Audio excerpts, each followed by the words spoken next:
Hi guys, Dr. Dan Nightingale here, your clinical dementia specialist. A lot of my followers, a lot of the subscribers to my YouTube channel and a lot of my patients really enjoy seeing me out and about on the farm with the animals. So this video today is I'm going to share with you feeding time at our ranch with the animals. So come along with me and let's go and see what's going on and see who's hungry. So I'm going to take us into the feed room first and foremost. As you can see over there, one of the horses, that's Grace. She knows it's feeding time.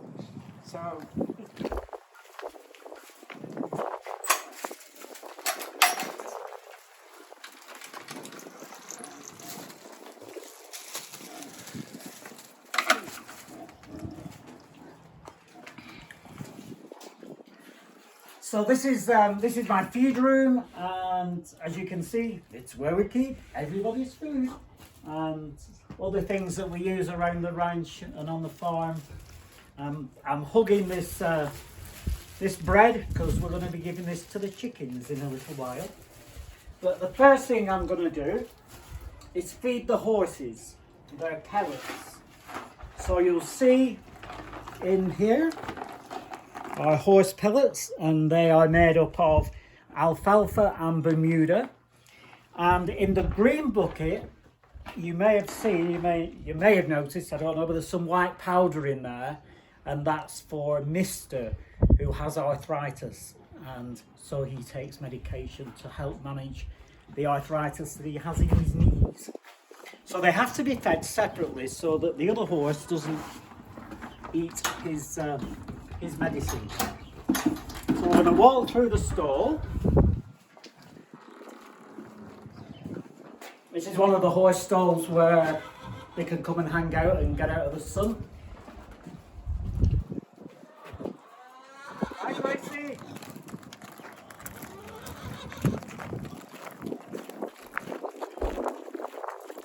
So as you will see, Grace goes into that round peg. Mr. out of this bucket that he likes to throw around.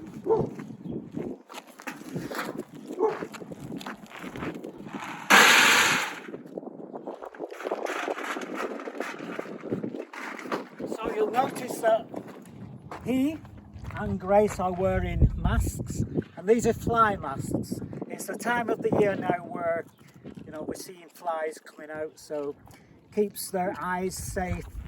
If we don't cover their faces, flies will get into their eyes and actually lay eggs and cause all kinds of problems. So they enjoy having a fly mask on. In addition to that, where we live in northern Arizona, in spring it gets very, very windy. So it also keeps the dirt and the dust from going in their eyes as well. Right, and Gracie.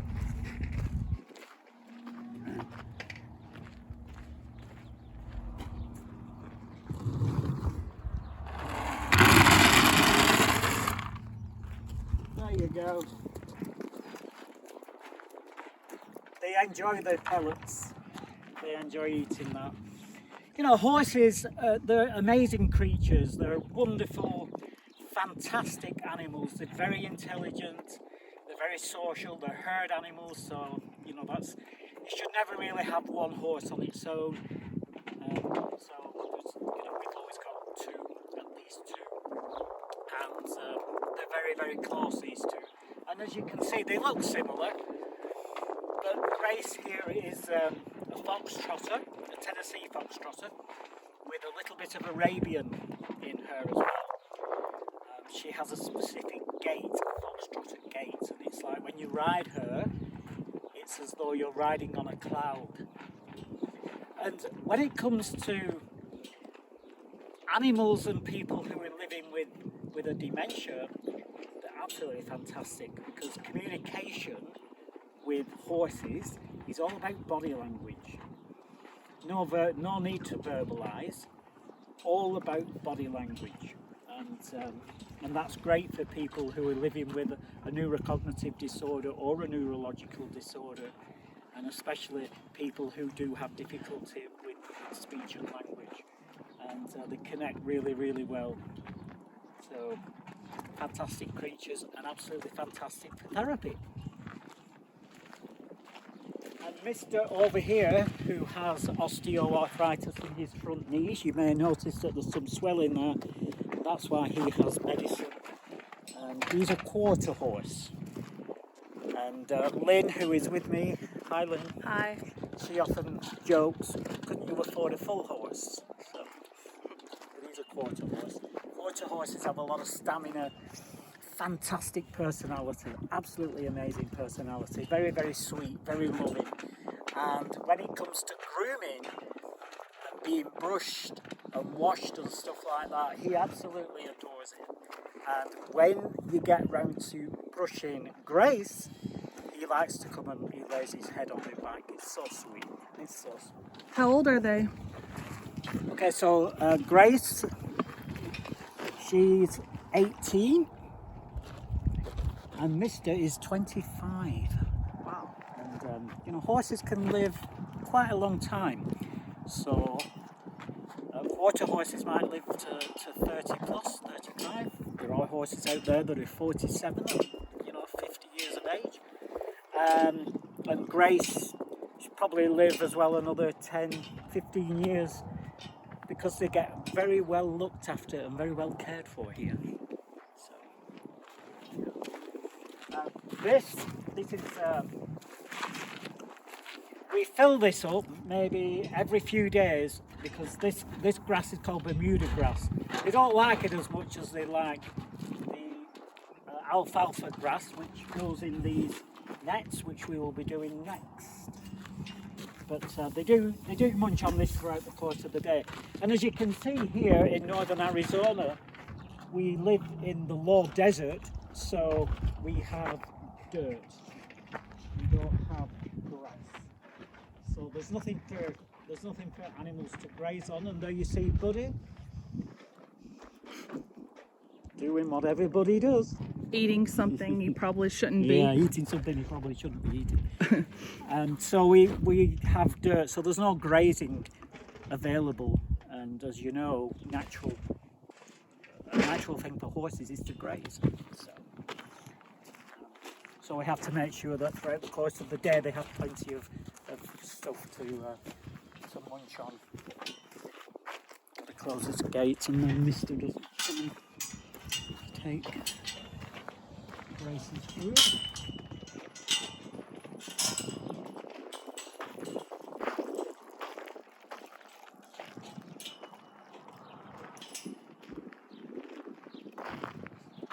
Hey. Many of you have met Buddy. Buddy's the farm dog. He loves hanging out on the farm, but he's also a dementia support dog. And he does on occasion come to work with me and hangs out with my patients, and many of them love him to pieces, and he's a very calming influence and helps reduce anxiety and stress in clinic, especially with patients who are coming to see me for the first time.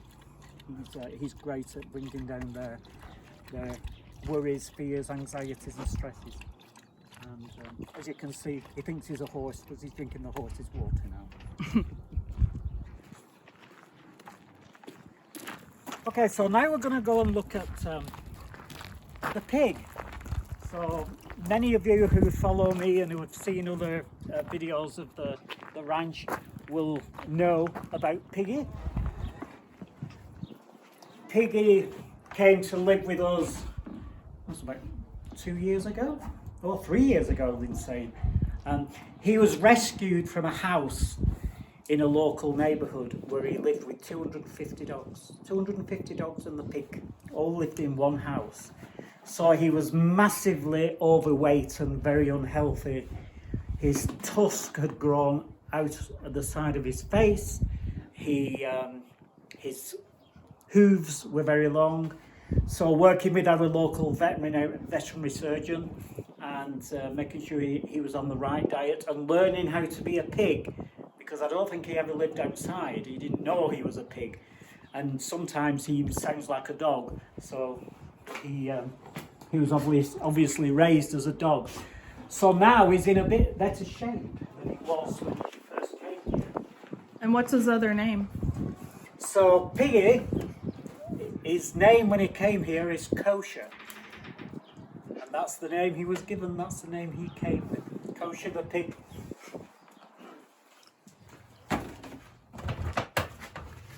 So what we will do here is take Piggy's feed. This is Piggy's feed, and again he also has arthritis, so he has a pill specifically for him for his arthritis, and he has arthritis in his legs and his spine, unfortunately, probably because he was so overweight and he couldn't, you couldn't see daylight when he came here. Under his body. We weren't able to sex him. We didn't know whether he was a he or a she. So, and now we know.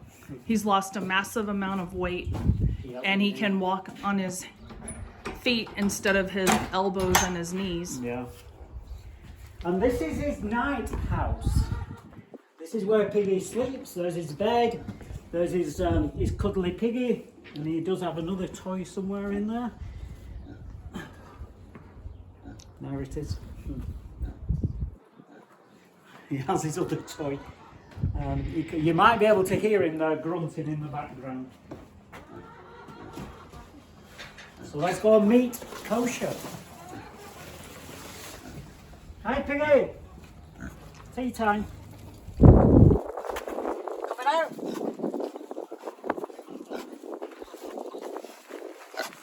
Hi Kosher.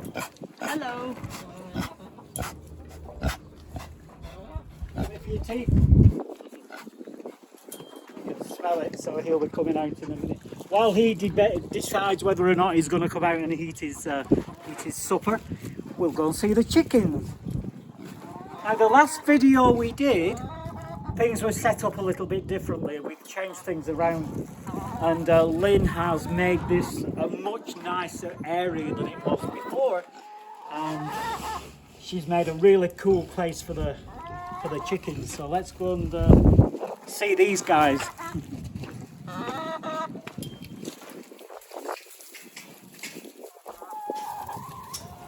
Come on, go.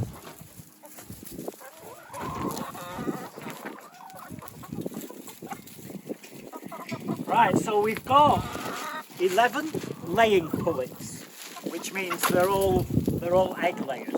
We don't eat chicken. These are not meat. For us, we don't do that. We love our chickens, and we treat them with great respect, because they give us some really cool fresh eggs. And if you would like to come in a little bit closer, I will show you as I collect today's eggs. I didn't bring the container, the conveyance to carry them around in. There you go, girls. There you go. And we don't have a rooster, and I didn't know this, but you don't need a rooster for the hens to lay eggs. A hen will lay an egg every 24 to 27 hours, and they lay more eggs when there's more daylight. Right. Okay. So in here we should see some nice, freshly laid eggs. Okay. So there's, what have we got? 1, 2, I don't know, I'm going to put on, I didn't bring anything. 2, 5.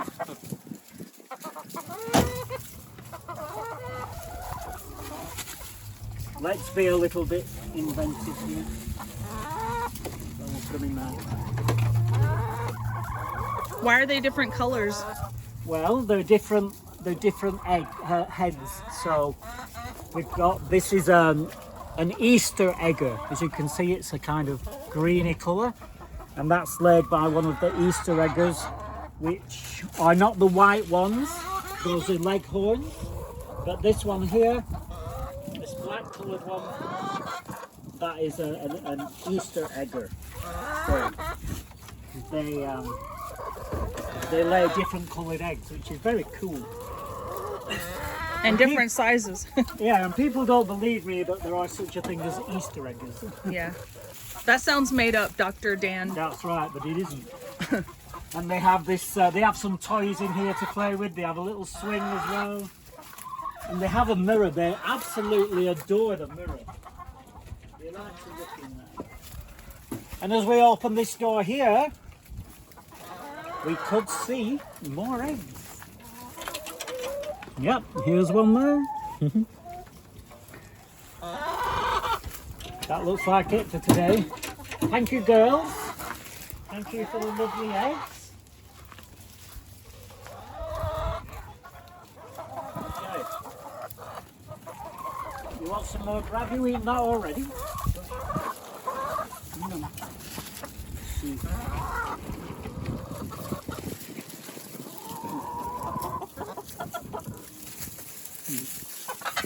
You think they were starving, wouldn't you? They do have lots of food. Although I haven't looked inside there.